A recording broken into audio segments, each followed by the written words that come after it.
అందరికీ నమస్కారం. నా పేరు చిల్లా అర్చన శ్రావణ్ కుమార్. నేను 3వ వార్డు నుంచి పోటీ చేస్తున్నాను బీజేపీ తరపు నుండి. అందరి ఆశీర్వదించండి. అందరికీ నమస్కారం. నేను చిల్లా శ్రవణ్.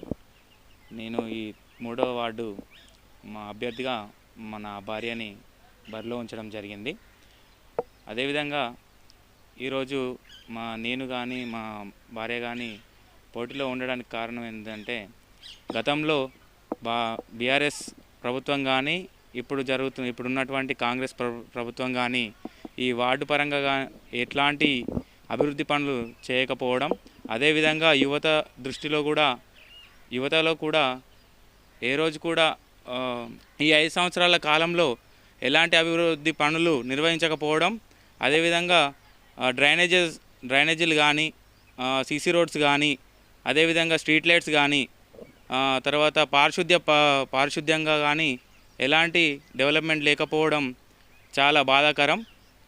ఈ చొప్పదండి పట్టణానికి 3వ వార్డు ఒక ఊర్లోంచే వెలివేసిన విధంగా ఉండడం ప్రజలకు చాలా ఇబ్బందికరంగా ఉంది.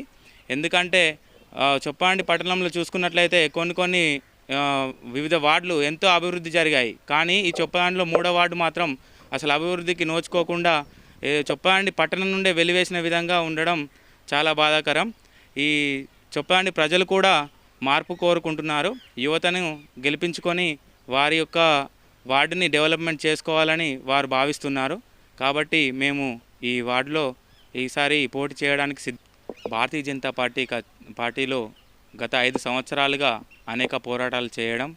అనేక సమస్యలపై పోరాటాలు చేయడం జరిగింది. అందులో భాగంగా 3వ వార్డులో చూసుకున్నట్లయితే ఈ అండర్ గ్రౌండ్ డ్రైనేజ్ లేక ప్రజలు చాలా అవస్థపడుతున్నారు. అదేవిధంగా మనకు సీసీ రోడ్స్, డ్రైనేజెస్ అండ్ ముఖ్యంగా చూసుకున్నట్లయితే డ్రింకింగ్ వాటర్ ప్రాబ్లం చాలా ఎక్కువగా ఉంది.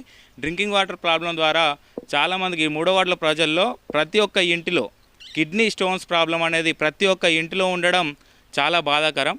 ఎందుకంటే ఈ చొప్పదండిలో 3వ వార్డులో నివసిస్తున్నటువంటి ప్రజలకి త్రాగునీరు ఏ విధంగా వస్తుంది అని అంటే సాధారణ బోర్ ద్వారా పబ్లిక్కి వాటర్ సప్లై చేయడం చాలా బాధాకరం. అదేవిధంగా ఎన్నోసార్లు కమిషనర్ గారికి, అదేవిధంగా ఎమ్మెల్యే గారికి, పై స్థాయి అధికారులకు కూడా వినతి పత్రాలు ఇవ్వడం జరిగింది. కానీ వాళ్ళు ఎవరు దీనిపై స్పందించకపోవడం. అదేవిధంగా మనకు చూసుకున్నట్లయితే డ్రైనేజీ టోటల్ చొప్పదండి టౌన్ నుండి డ్రైనేజ్ వాటర్ మొత్తం ఈ 3వ వార్డు మీద నుండి ఒక పెద్ద డ్రైనేజీ వ్యవస్థ నిర్మించి దాని ద్వారా కిందికి వదిలేయడం జరిగింది.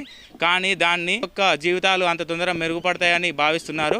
ఈ భారతీయ జనతా పార్టీ యొక్క అభ్యర్థులనే ఈరోజు చొప్పదండి పట్టణంలో దాదాపుగా 14 వార్డులలో గెలిపించుకునేందుకు ప్రజలు ఆసక్తికరంగా ఉన్నారు. ఈ చొప్పదండి పట్టణంలోనే కాదు, రాబోయే రోజుల్లో భారతీయ జనతా పార్టీ రాష్ట్రంలోనూ మనం అధికారంలోకి రాబోతుంది. ఈరోజు చూసుకున్నట్లయితే కాంగ్రెస్ అధికారంలో ఉన్నటువంటి కాంగ్రెస్ పార్టీకి చొప్పదండి పట్టణంలో అభ్యర్థులు లేకపోవడం వాళ్ళు నాయకులు ఒకసారి ఆలోచించుకోవాలి. వాళ్ళ నాయకత్వం ఎలా ఉంది, ప్రజల్లో వారికి స్థానం ఎలా ఉన్నదని చెప్పి కాంగ్రెస్ నాయకులు ఒకసారి వాళ్ళను ఆత్మవిమర్శన చేసుకోవాల్సిందిగా కోరుతున్నాం. ఇప్పుడు ఈ ఎన్నికల సమయంలో గతంలో చాలా సంవత్సరాలుగా భారతీయ జనతా పార్టీ కోసం పనిచేసిన కార్యకర్తలని ఈరోజు డబ్బు ఆశ చూపించి, అదేవిధంగా ఎన్నో వాళ్ళ కుటుంబ సభ్యులను ఇబ్బందుల పాలు చేసి ఈరోజు వారిని పార్టీ కండువా మార్పించే విధంగా ప్రయత్నిస్తున్నారు. వారికి ఒకటే చెప్తున్నాం, మీరు అభ్యర్థులను లేకుండా మీ వార్డులలో అభ్యర్థులు లేకపోవడంతో మా యొక్క భారతీయ జనతా పార్టీ అభ్యర్థులను తీసుకుపోయినంత మాత్రాన ఏ రోజు కూడా భారతీయ జనతా పార్టీ వెనుకకు తగ్గేది లేదు. అదేవిధంగా భారతీయ జనతా పార్టీలో ఒకరు కాదు, ఒక్కొక్క వార్డులో దాదాపుగా 10 మంది పోటీ చేయడానికి సిద్ధంగా ఉన్నారు. కాబట్టి ఈ యొక్క ఒక్కరిని తీసుకువెళ్ళినంత మాత్రాన భారతీయ జనతా పార్టీ ఎక్కడ కూడా తక్కువ కాదు. ఇదొకటి కాంగ్రెస్ అభ్యర్థులు, నాయకులు, ఎమ్మెల్యే గారు కూడా ఒకసారి ఆత్మవిమర్శన చేసుకోవాలి.